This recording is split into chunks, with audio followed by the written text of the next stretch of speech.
Hello friends, I am Wasim. स्वागत है आप सभी का मेरे YouTube channel study with Wasim पर। आशा करता हूँ आप सभी अच्छे होंगे। तो आज हम डिस्कस करने वाले हैं इंडियन हिस्ट्री की मोस्ट इम्पॉर्टेंट क्वेश्चंस, जो कि सभी कम्पिटिटिव एग्जाम के लिए बहुत ही इम्पॉर्टेंट होने वाला है। और हाँ, अगर अभी तक आपने मेरे चैनल को सब्सक्राइब नहीं किया तो चैनल को सब्सक्राइब कर दीजिए और बेल आइकन को भी प्रेस कर दीजिए, ताकि मेरी न्यू वीडियो की नोटिफिकेशंस आपको मिलती रहे। तो चलिए स्टार्ट करते हैं। First question, Which one of the following is the painting school of Bihar? निम्नलिखित में से कौन सी बिहार की स्कूली चित्रकला है? A Pichwai, B Madhubani, C Sasaram, D Mughal. इसका करेक्ट आंसर क्या होगा दोस्तों? Option B Madhubani. मधुबनी बिहार की स्कूली चित्रकला है। इसे मिथिला आर्ट के नाम से भी जाना जाता है, जिसका उदय कहाँ हुआ था? बिहार के मिथिला रीजियन में। ये हम याद रखेंगे। और अगर हमको पूछ ले कि मधुबनी आर्ट कैसा किया जाता है, मधुबनी आर्ट को फ्रेश प्लास्टर्ड या फिर मड वॉल में किया जाता है। अगला क्वेश्चन देख लेते हैं। Who was the first governor general of independent India? स्वतंत्र भारत के प्रथम गवर्नर जनरल कौन थे? A C Rajagopalachari, B lord Dalhousie, C lord Mountbatten, D Warren Hastings. इसका करेक्ट आंसर क्या होगा दोस्तों? Option C lord Mountbatten. Lord Mountbatten स्वतंत्र भारत के प्रथम गवर्नर जनरल थे।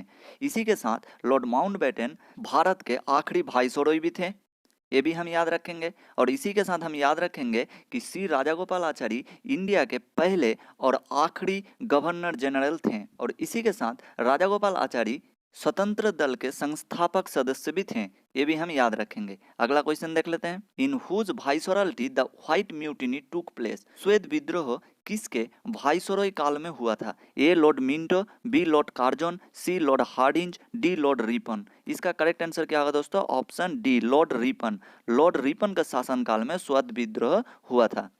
Next question, who is the author of the book Mother India? Mother India पुस्तक के लेखक कौन है? ए Catherine Frank, B Katherine Mayo, C Annie Besant, D sister Nivedita. इसका करेक्ट आंसर क्या होगा दोस्तों? Option B Katherine Mayo. Katherine Mayo mother India पुस्तक के लेखक थे। और यहाँ पर हम ये भी याद रखेंगे कि ये ब्रिटिश शासन से स्वशासन और स्वतंत्रता की भारतीय मांगों के विरोध में लिखा गया था। अगला क्वेश्चन देख लेते हैं। In which year Jonathan Duncan establish Sanskrit college? Jonathan Duncan ने किस वर्ष संस्कृत महाविद्यालय की स्थापना की थी? ए 1782, बी 1792, सी 1791, डी 1798। इसका करेक्ट आंसर क्या होगा दोस्तों? ऑप्शन सी 1791 में। अगर हमको पूछ ले कि कहाँ पर इसे स्थापित किया गया था? वाराणसी में। इसका उद्देश्य क्या था? To study the Hindu law and philosophy. और नाम बदल के संपूर्णानंद संस्कृत यूनिवर्सिटी रखा गया था। कब? 1974 में। ये हम याद रखेंगे। अगला क्वेश्चन देख लेते हैं। One of the following books written by Swami Vivekananda? निम्नलिखित में से कौन सी पुस्तक स्वामी विवेकानंद द्वारा लिखी गई है? ए कथामाला, बी वर्तमान भारत, सी सत्यार्थ भूमिका, डी नन ऑफ दिस। इसका करेक्ट आंसर क्या होगा दोस्तों? ऑप्शन बी वर्तमान भारत। वर्तमान भारत पुस्तक स्वामी विवेकानंद द्वारा लिखी गई है। और यहाँ पर हम याद रखेंगे कि स्वामी विवेकानंद संस्थापक हैं रामकृष्ण मठ और रामकृष्ण मिशन के। और स्टैटिक जीके में एक क्वेश्चन हमेशा पूछता है कि नेशनल यूथ डे कब सेलिब्रेट किया जाता है या फिर किसके बर्थडे पर सेलिब्रेट किया जाता है? तो नेशनल यूथ डे सेलिब्रेट किया जाता है 12 जनवरी को, जो कि स्वामी विवेकानंद जी का बर्थडे है, जन्मदिन है। ये हम याद रखेंगे। अगला क्वेश्चन देख लेते हैं। The newspaper brought out by बाल Gangadhar Tilak to promote nationalism was? बाल गंगाधर तिलक द्वारा राष्ट्रवाद को बढ़ावा देने के लिए निकाला गया समाचार पत्र कौन सा था? ए देशभक्ति, बी युगंतर, सी क्रांति, डी केसरी। इसका करेक्ट आंसर क्या होगा दोस्तों? बताइए। Option D Kesari. केसरी बाल गंगाधर तिलक द्वारा राष्ट्रवाद को बढ़ावा देने के लिए निकाला गया समाचार पत्र था। ये एक प्रकार का मराठी पत्रिका था, जिसका स्थापना किया गया था कब? 1881 में। और हम याद रखेंगे कि इस न्यूज़पेपर का उपयोग किया जाता था एक प्रवक्ता के तौर पर भारतीय राष्ट्र स्वतंत्रता आंदोलन में। और ये पत्रिका अभी तक प्रकाशित किया जाता है तिलक के वंशज द्वारा। ये सब हम याद रखेंगे। अगला क्वेश्चन देख लेते हैं। Which was the official language of Gupta period? गुप्त साम्राज्य की राजभाषा कौन सी थी? ए मगधी, बी संस्कृत, सी पाली, डी प्राकृत। इसका करेक्ट आंसर क्या होगा दोस्तों? Option B Sanskrit. संस्कृत गुप्त साम्राज्य की राजभाषा थी। लेकिन यहाँ पर हम ये भी याद रखेंगे कि गुप्त साम्राज्य में जो साधारण जनगण थे वो सभी प्राकृत लैंग्वेज का इस्तेमाल करते थे। हम ये भी याद रखेंगे गुप्त साम्राज्य के फाउंडर कौन है, श्रीगुप्ता। और अगर हमको पूछ ले कि गुप्त एम्पायर का रियल फाउंडर कौन है, तब इसका आंसर होगा चंद्रगुप्त वन। अगला क्वेश्चन देख लेते हैं। Where did the Tebhaga movement occurred? Tebhaga आंदोलन कहाँ हुआ था? A Gujarat, B Punjab, C Bengal, D Bihar. इसका करेक्ट आंसर क्या होगा दोस्तों, बताइए। Option C Bengal. बंगाल में तेभागा आंदोलन शुरू हुआ था। कब हुआ था तेभागा आंदोलन बंगाल में? 1946 में। और यहाँ पर हम याद रखेंगे कि ये बंगाल का सबसे ताकतवर किसान आंदोलन था, जिसका लीडर कौन थे? कंपरम सिंह और भवन सिंह। और यहाँ पर हम याद रखेंगे कि इस आंदोलन में नेतृत्व किया था किसने? ऑल इंडिया किसान सभा ने। ये हम याद रखेंगे। अगला क्वेश्चन देख लेते हैं। हु वाज शारदा मणि?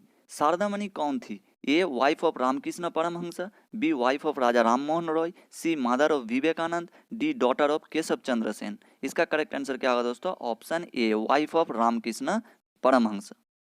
अगला क्वेश्चन देख लेते हैं। Who wrote the book poverty and unBritish rule in India? Poverty and unBritish rule in India पुस्तक किसने लिखी है? A Jayaprakash Narayan, B M N Roy, C Ram Manohar Lohia, D Dadabhai Naoroji. इसका करेक्ट आंसर क्या होगा दोस्तों? Option D Dadabhai Naoroji. दादा भाई नौरोजी जी ने poverty and unBritish rule in India पुस्तक लिखी है। इस पुस्तक को कब लिखा गया था? 1901 में। और यहाँ पर हम याद रखेंगे कि दादा भाई नौरोजी को ग्रैंड ओल्ड ऑफ इंडिया के नाम से भी जाना जाता है। और दादा भाई नौरोजी पहले इंडियन थे जो कि ब्रिटिश पार्लियामेंट के मेंबर बने थे। और इसी के साथ दादा भाई नौरोजी संस्थापक थे लंदन इंडियन सोसाइटी का, जो कि 1865 में बनाया गया था, और ईस्ट इंडिया एसोसिएशन जिसका स्थापना 1866 में किया गया था। ये हम याद रखेंगे। अगला क्वेश्चन देख लेते हैं। Which Mughal emperor introduced the policy of sulh kul? किस मुगल सम्राट ने सुलह कुल की नीति लागू की थी? ए निजामुद्दीन औलिया, बी जहांगीर, सी नसीरुद्दीन चिराग, डी अकबर। इसका करेक्ट आंसर क्या होगा दोस्तों? Option D Akbar. अकबर ने सुलह कुल नीति का लागू किया था। सुलह कुल का मतलब क्या है? सुलह कुल मीन्स यूनिवर्सल पीस। इस सुलह कुल का मूल उद्देश्य क्या था? Do not discriminate between people of different religion in Akbar kingdom. और यहाँ पर हम ये भी याद रखेंगे कि ये सुलह कुल दीन ई इलाही का ही एक पार्ट है। दीन ई इलाही जिसका स्थापना कब किया गया था? 1582 में। और इसी के साथ अकबर ने इबादत खाना का निर्माण किया था। कब किया था? 1575 में। इबादत खाना क्या है? A house of worship for all religion. अगला क्वेश्चन देख लेते हैं। भक्ति मूवमेंट वाज स्टार्टेड बाय? भक्ति आंदोलन किसके द्वारा प्रारंभ किया गया था? A Sufi saints, B Alvar saints, C Tulsidas, D Surdas. इसका करेक्ट आंसर क्या होगा दोस्तों? Option B Alvar saints. Alvar saints के द्वारा भक्ति आंदोलन का प्रारंभ किया गया था। The first dynasty of Vijayanagar kingdom was? Vijayanagar साम्राज्य का प्रथम राजवंश कौन सा था? A Tughlaq, B Saluva, C Hoysala, D Sangama. इसका करेक्ट आंसर क्या होगा दोस्तों? Option D Sangama. संगमा विजयनगर साम्राज्य की प्रथम राजवंश था। विजयनगर एम्पायर दक्षिण भारत में स्थित था। दक्षिण भारत में शासन किया था कितने से कितने साल? 1336 से लेकर 1672 तक। और यहाँ पर हम याद रखेंगे कि विजयनगर एम्पायर के फाउंडर कौन है? हरिहर एंड बुक्का। यही विजयनगर एम्पायर में मोस्ट इम्पोर्टेंट 4 डायनेस्टी थी। एक संगम डायनेस्टी जो कि 1336 से लेकर 1486 तक शासन किया। दूसरा था सालुबा जो कि 1486 से लेकर 1506 तक शासन किया। तीसरा था तुलबा जो कि 1506 से लेकर 1570 तक शासन किया। और चौथा था आरबीडू जो कि 1570 से लेकर 1672 तक शासन किया था। अगला क्वेश्चन देख लेते हैं। Who was the court poet of Samudragupta? Samudragupta की दरबारी कवि कौन था? ए अश्वघोष, B Harisena, C Aryabhata, D Nagarjuna. इसका करेक्ट आंसर क्या होगा दोस्तों? Option B Harisena. हरिसेन समुद्रगुप्त का दरबारी कवि था। अगला क्वेश्चन देख लेते हैं। Which one of the period marks the beginning of the Indian temple architecture? कौन सा काल भारतीय मंदिर वास्तुकला की शुरुआत का प्रतीक है? ए शुंग, बी नंदा, सी मौर्य, डी गुप्ता। इसका करेक्ट आंसर क्या होगा दोस्तों? Option D Gupta. गुप्त काल भारतीय मंदिर वास्तुकला की शुरुआत का प्रतीक है। Next question. The capital of Kadamba king was? Kadamba राजा की राजधानी क्या थी?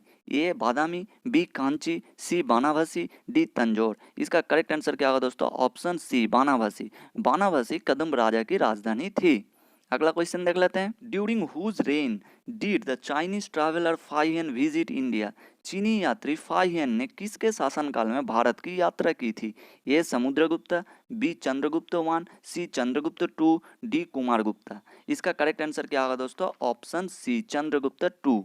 चंद्रगुप्त टू के शासनकाल में चीनी यात्री फाहियन ने भारत की यात्रा की थी। फाहियन ने एक किताब भी लिखी थी जो कि अक्सर एग्जाम में पूछा जाता है कि वो किताब कौन सी थी। तो फाहियन ने फो कुओ की नाम की एक किताब लिखी थी, ये हम याद रखेंगे। इसी के साथ हम ये भी याद रखेंगे कि चंद्रगुप्त टू के बारे में, ये चंद्रगुप्त टू ने जो उपाधि लिया था, उपाधि कौन सा था? शाकाहारी और विक्रमादित्य। और इसी के साथ चंद्रगुप्त टू पहले गुप्त शासक थे जिसने सिल्वर कॉइन इशू किया था।